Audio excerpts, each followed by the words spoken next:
Planète émotif talentueux est un podcast hebdomadaire qui s'adresse aux adultes concernés par le haut potentiel, le multipotentiel et l'hypersensibilité.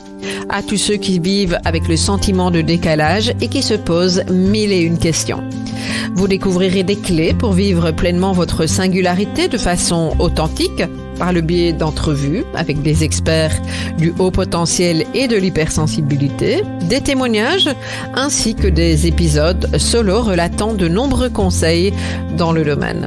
Planète émotif talentueux est animé par Nathalie Alsten, senior coach, thérapeute, auteure du livre Émotif talentueux, être soi autrement et fondatrice du congrès Douance, le seul congrès virtuel en francophonie destiné aux adultes surdoués et hautement sensibles. Bienvenue chez vous, en direct de la planète Iti. Bonjour les émotifs talentueux, je suis très heureuse de vous retrouver pour ce premier épisode de l'année 2023 et j'en profite pour vous souhaiter une année qui vous apporte du bonheur en cascade, de l'amour en pagaille et des étoiles dans les yeux. C'est en tout cas mon souhait pour chacun d'entre vous qui m'écoutez là maintenant et qui m'écouterez plus tard d'ailleurs dans ce podcast. Alors aujourd'hui j'ai choisi de revenir vers vous avec une interview de Sandrine Tourné qui parle de se reconnecter au corps quand on est trop dans le mental. Je pense que ça va parler à toute une série d'entre vous parce qu'on sait que le mental est souvent très envahissant chez les personnes qui sont concernées par le haut potentiel. Ça peut être le cas également quand on a une haute sensibilité, pas uniquement quand on est concerné par le haut potentiel.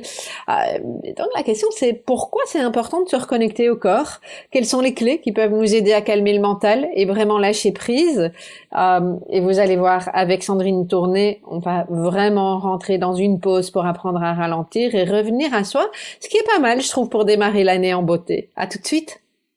Je suis très heureuse de vous retrouver aujourd'hui pour une interview avec Sandrine Tourné sur la thématique de se reconnecter au corps. Tout un programme. Alors, un moment, effectivement, que je vous propose ensemble aujourd'hui, un moment pour se reconnecter au corps, à ses sensations. J'aurai effectivement l'occasion de questionner Sandrine sur les aspects importants pour réussir à lâcher le mental, pas toujours facile pour les personnes de notre communauté, et à revenir au corps. On va se poser la question, mais finalement pourquoi c'est important de revenir au corps dans le moment présent? Vous allez voir, ça va être une séance d'exploration, de partage pour prendre soin de soi avec beaucoup d'humour et de joie et de pétillement. Et donc, j'avais envie de te demander, par rapport, toi, à ta perception, parce qu'on parle de se reconnecter au corps, tu sais que beaucoup de personnes avec qui je travaille sont très dans la tête, ce que j'appelle la tour de contrôle, le petit vélo qui tourne dans la tête, le mental en effervescence, une bonne partie de ma communauté connaît, et on nous dit très souvent de revenir au corps. Est-ce que tu peux, toi, nous donner ton avis sur l'importance de revenir au corps? Alors, moi j'aime bien l'image du hamster qui tourne dans la roue pour notre mental qui s'affole. Alors l'importance de revenir au corps, ça nous aide à avoir les idées plus claires. Alors ça paraît bizarre de se dire on revient dans le corps pour avoir les idées plus claires, mais justement ça permet de ralentir le mouvement du mental. Et le meilleur moyen pour revenir au corps, le plus simple, c'est le souffle. Il est là tout le temps, il est à disposition, c'est encore gratuit. Malgré tout ça. Donc ça, c'est déjà une très bonne chose. Mais le souffle est l'outil, en tout cas en yoga et en yoga Kundalini, qui va nous aider à revenir au corps. Et le fait de revenir au souffle, tu vois, quand tu fais quelque chose, je dis toujours à mes élèves de porter l'attention sur le souffle. Et voir à quel point on bloque le souffle, quel que soit le niveau, mais notre souffle est bloqué. À partir du moment où juste tu prends une ou deux respirations en conscience, en approfondissant, j'inspire un peu plus profondément et je relâche à l'expire, c'est déjà ça de la prise de conscience et ça aide à ralentir.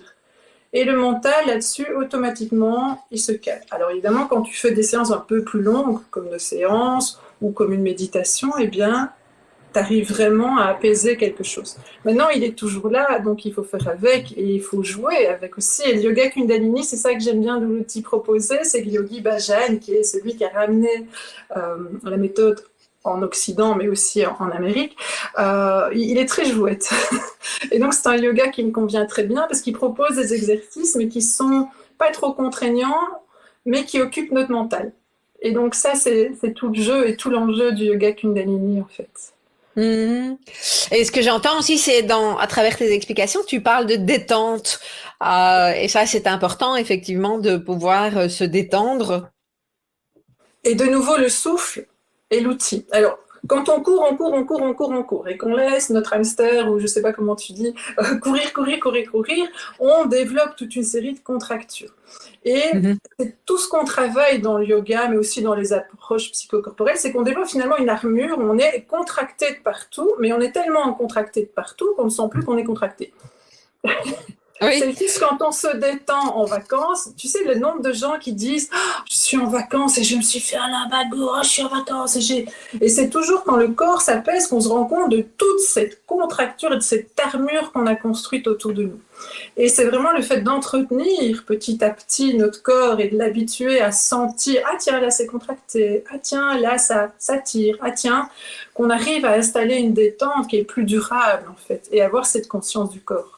Oui, parce que dans l'exemple que tu donnes, en arrivant en vacances et le moment est choisi, en fait, c'est pas on se fait un lumbago à ce moment-là, c'est que c'était déjà là, mais qu'on ne le sentait pas, Et et qu'à un moment donné, en se détendant, il y a quelque chose qui se passe, et c'est à ce moment-là qu'on se coince le dos, c'est ça, hein? tout à fait, c'est ça, Mhm. c'est la perception du corps qui revient quand on ralentit.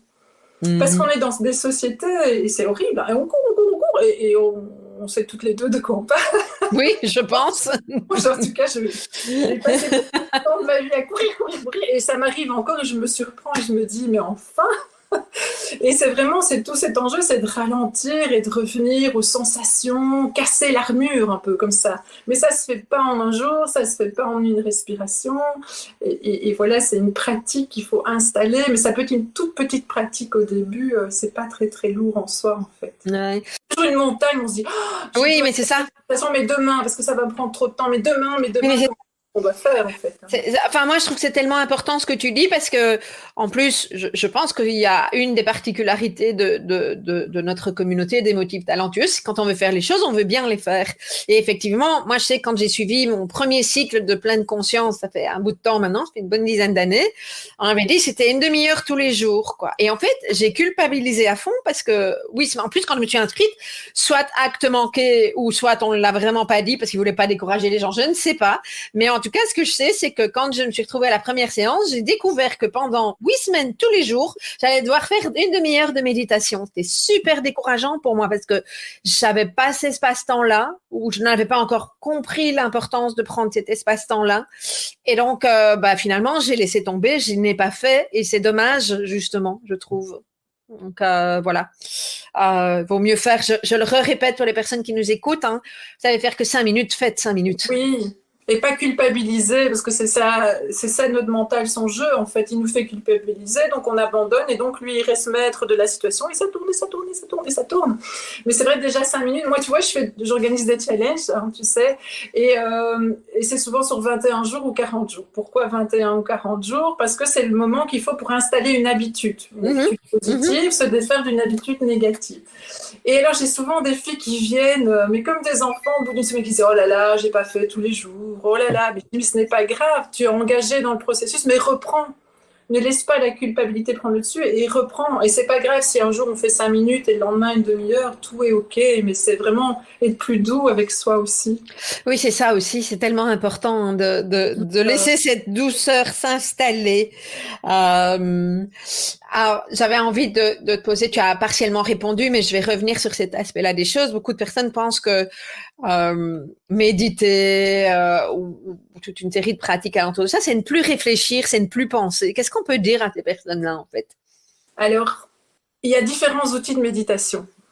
Ça, c'est la première réponse. Ouais. Mhm. Parce que de fait, quand tu as un mental hyperactif, comme on peut en avoir avec nos profils de personnalité, eh bien, quand on te dit assieds-toi sur un zafou, reste calme et ne pense plus, qu'est-ce que tu fais? Tu penses Tu penses à combien c'est difficile et que t'as mal aux fesses.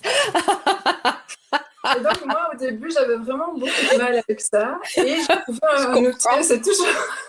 Et tu te dis, merde, je ne dois pas penser. Alors tu culpabilises parce que tu penses que tu ne dois pas penser. Et puis alors, ta méditation, elle est foutue, elle ne sert à rien. Mais tu as fait ta demi-heure, mais elle a servi à rien. Et donc, moi, l'outil principal, c'est le souffle. Mais aussi, j'ai découvert un outil avec le yoga kundalini, moi, je trouve fabuleux, qui sont les mantras. Et les Mhm. mantras, c'est réciter et chanter certaines phrases. Alors ok, c'est du sanskrit, ça peut paraître un peu abrupt quand on est occidental, mais c'est pas du sanskrit très compliqué non plus. Et on voit l'effet très positivement. Pourquoi? Le chant vient caler notre mental. Donc au moins il a quelque chose pour s'occuper. Donc il chante. Même s'il s'ennuie, même si l'expérience n'est pas confortable, il chante. Et donc ça met quelque chose. Le chant, en plus de caler notre mental, d'après la philosophie indienne, ça vient stimuler des petits récepteurs qui stimulent nos petites hormones du bonheur. Donc, dans tous les cas, on aime tous chanter, même si on chante comme des casseroles. Et on sait le bien que ça nous fait quand on le fait, tu vois. Et les mantras, c'est ça. Et donc, ça vient vraiment, c'est un outil pour caler le mental différent de la méditation. Et une fois que tu commences à maîtriser un outil différent, alors oui, tu peux te poser et te dire pendant 5 minutes, je viens juste avec le souffle. Mais il faut... Avec les gens au mental hyperactif comme nous, il faut trouver un outil pour caler. Ouais. Et ça en est un très très chouette, hein, mais voilà. Mais qu'est-ce que le fait de lâcher ce mental, de se connecter à la respiration, de revenir au corps, quels peuvent être les bénéfices concrets dans la vie? Il y a une part de moi qui a peut-être envie de convaincre, je ne sais pas, mais d'expliquer, parce que beaucoup de personnes dans notre communauté, hein, dites-nous dans le chat si ça vous parle, mais beaucoup de personnes ont besoin de te dire, oui, mais qu'est-ce que ça va m'apporter concrètement? Alors moi, pour l'expérimenter depuis longtemps et pour voir les élèves s'éveiller, c'est 2 choses qui apparaissent assez vite. La douceur avec soi et la joie. Moi, je dis la joie, c'est l'indice. Si quand tu sors d'une séance, tu es joyeux, quelle que soit ta séance, sport, yoga, c'est gagné. Parce que tu as quelque chose. Et la joie, c'est cette joie de l'enfant intérieur. Tu vois, c'est une joie, pas une fausse joie, vraiment une joie que tu connectes, qui est là. Et les deux, la douceur et la joie, moi je trouve que c'est 2 bons indices qu'on est sur la bonne route. Maintenant, les choses plus complexes, ça vient après. Mais je trouve ces 2 indices-là, et c'est quelque chose qu'on peut obtenir assez entre guillemets facilement si on pratique régulièrement parce que on vient avec plus de douceur pour soi, on apprend à s'arrêter et la joie elle vient spontanément. Ouais, ça fait tellement du bien.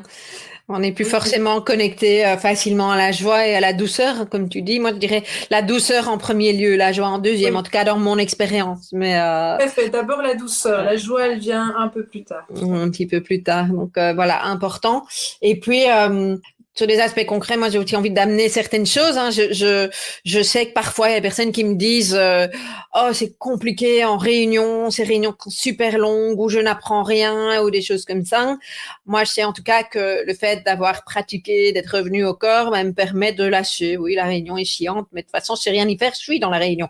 Oui. Donc me reconnecter au corps, ça me permet de me ressourcer et de m'éloigner, effectivement, de me détacher de... Alors ça, c'est un exemple parmi d'autres, mais voilà, pour les personnes qui aimeraient les choses un petit peu plus concrètes.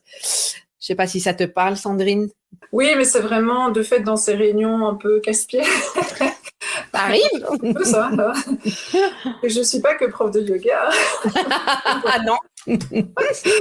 Donc les réunions casse-pied, je connais. Mais déjà, revenir au souffle et se dire, ok, je suis là, de toute façon, je suis embarquée dans le processus.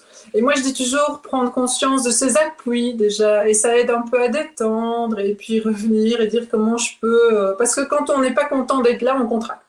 Oui, oui. C'est ça, hein. On ne rend pas compte, hein, en fait. Et on se fait encore plus mal quand on contracte. On se fait encore plus mal quand on contracte, et c'est encore plus pénible. Oui, on ne s'en rend pas compte, mais c'est vraiment ça, en fait. Oui. C'est la contraction, hein, parce qu'on s'énerve, on se dit mais qu'est-ce que je fais là, les mâchoires qui s'en vont. Et déjà, moi je dis, les outils concrets, c'est porter l'attention à votre souffle, aux mâchoires, à votre assise. Et puis déjà, ça va passer moins long et ça va être peut-être plus agréable. Et peut-être qu'il y aura des idées qui sortent qui sont plus innovantes, plus sympas, qui apaisent les choses. Puis convaincu de ça. Ça peut aider aussi en cas de tempête émotionnelle que d'avoir cette capacité de revenir au corps, hein, puisqu'on sait que dans notre communauté, il y a beaucoup de personnes qui vivent les choses avec intensité. Je pense que c'est un des mots qui peut convenir. Et quand effectivement cette intensité, elle s'exprime à travers quelque chose de compliqué, que ce soit de la colère, de la tristesse, peu importe quelle est l'émotion, le fait de revenir au corps peut effectivement de revenir au corps ou de souffler tout simplement en fait. Oui, et ces émotions, ce n'est qu'une manifestation de notre énergie, en fait. tu vois, et c'est juste le corps qui dit il y a quelque chose qui dysfonctionne, quelque chose qui ne va pas. Et quand tu as une émotion très forte, c'est l'énergie qui circule. Et alors souvent, le réflexe, c'est de contenir, parce qu'il faut être bien, on ne peut pas pleurer, on ne peut pas crier, on ne peut pas machin. Et souvent, parfois, le fait d'accueillir l'émotion et la laisser sortir, bon, évidemment, hein, ça dépend du contexte, mais de la laisser sortir et circuler, ça change tout, parce que ce n'est que de l'énergie, l'émotion. Ouais. Comme les contractures, comme tout, c'est de l'énergie qui est bloquée. Alors qu'on ait cette conception de l'énergie ou pas, peu importe, mais c'est un terme physique. Mais si on voit l'énergie comme ça, ben les émotions, c'est de l'énergie, les perceptions, c'est de l'énergie, le ressenti, c'est de l'énergie, les contractures, c'est de l'énergie, ben alors on peut remettre en mouvement. Et l'énergie, c'est ça, c'est mettre quelque chose en mouvement. C'est juste ça. C'est la vie, en fait. Ouais. Et c'est le cycle. Et ça change. Ouais, et ça ouais. Oui, c'est important de le dire, hein, puisque je pense que très souvent, beaucoup de personnes, que ce soit dans notre communauté ou pas, et les médias vont peut-être renforcer ça, cette idée que, à un moment donné, en travaillant sur soi, on va arriver à quelque chose comme un long fleuve tranquille. Je n'y crois pas une seconde. Moi non plus, le Saint Graal. Mais voilà.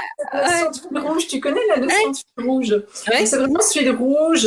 Alors avant de commencer ce chemin vers soi, on est très éloigné. Et donc on fait des longues boucles avant de revenir à soi.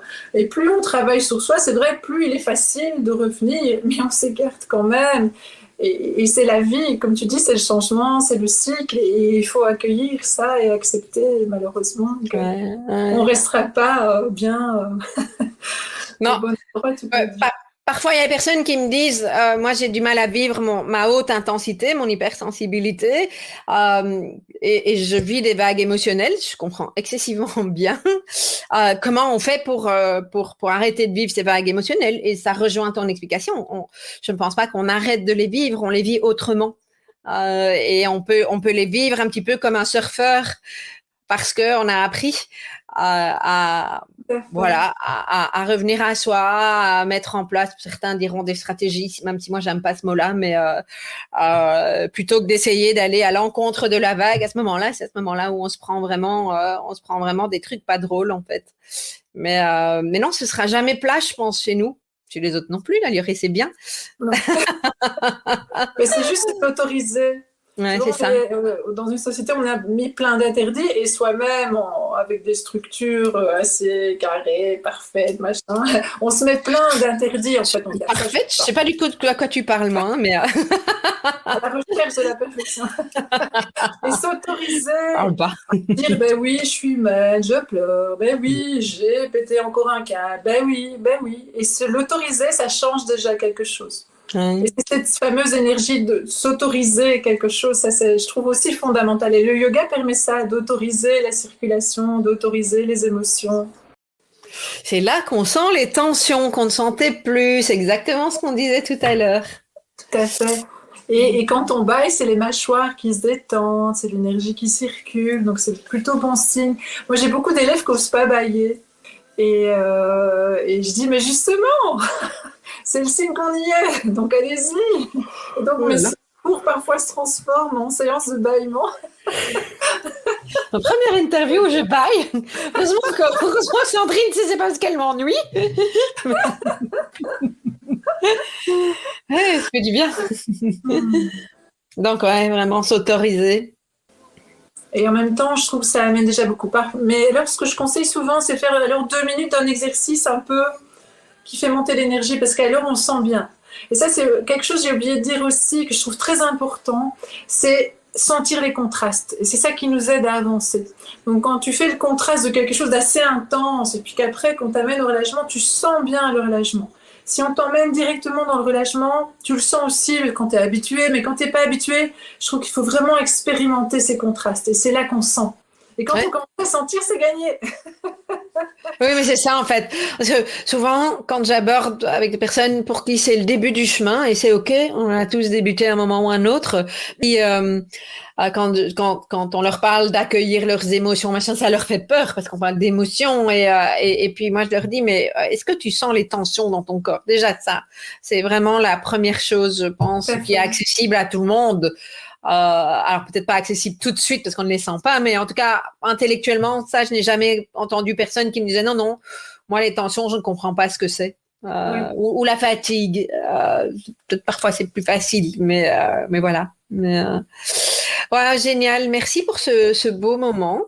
Moi, maintenant, je suis toute relax. Je vais pouvoir continuer mon après-midi en détente, en travaillant, mais zen. Merci Sandrine. Est-ce que tu as envie de ponctuer par un message que tu as envie de transmettre aux personnes qui nous écoutent aujourd'hui? Moi, je n'ai pas de message particulier, mais c'est l'autorisation pour moi, c'est la clé. S'autoriser la douceur, s'autoriser la joie dans une société qui devient de plus en plus terne, pour moi, ça, c'est la clé. Et moi, ma clé, elle est dans le yoga, mais il y a plein d'autres outils aussi. Mais vraiment, c'est ça, c'est s'autoriser. On est tellement serré. Ah oui. Dans nos armures, c'est s'autoriser. Et le chemin va se faire. Oui. Je dis souvent, tu m'as peut-être entendu, le public qui me suit régulièrement, même parfois s'amuse avec ça, ce que je dis toujours, c'est OK. Oui, et voilà. un pas à la fois. C'est des mots que je répète, peut-être que je me répète à moi aussi, parce que je vous le dis, mais c'est OK. Quoi qu'il soit, un pas à la fois. Et c'est ça qui est le plus important. Enfin, pas le plus, mais un des aspects importants. Voilà. Oui, vraiment, c'est une V, on a ça, on dit le plus petit pas possible. Ouais, vraiment. J'adore ça. J'espère que vous avez apprécié cet épisode. Et avant de nous quitter, je voulais juste vérifier avec vous que vous avez déjà eu l'occasion de passer le quiz du potentiel de développement à travers les 5 graines. Quiz qui va vous donner accès à toute une série de résultats en lien avec chacune de ces graines, que ce soit la graine de connaissance, que ce soit la graine de sagesse, la graine de courage, ce petit grain de folie, la graine d'humanité. Où vous situez-vous par rapport à chacune de ces graines? Est-ce que ce sont des graines dormantes? Est-ce que ce sont des graines qui sont en train de se développer? Est-ce qu'elles sont matures? Bref, où allez-vous cultiver quoi pour pouvoir développer votre potentiel? Et tout ça en parallèle avec l'intégration à ce jour de votre singularité. Donc, je vous propose de vous rendre sur www.emotif-talentueux.com/grain, le tout au pluriel. Donc, je répète, www.emotif avec un S-talentueux avec un X.com/grain, un S à grain. Vous aurez donc accès à ce quiz qui est gratuit et vous allez recevoir un résultat personnalisé dès que vous aurez rempli le questionnaire. Voilà, à bientôt!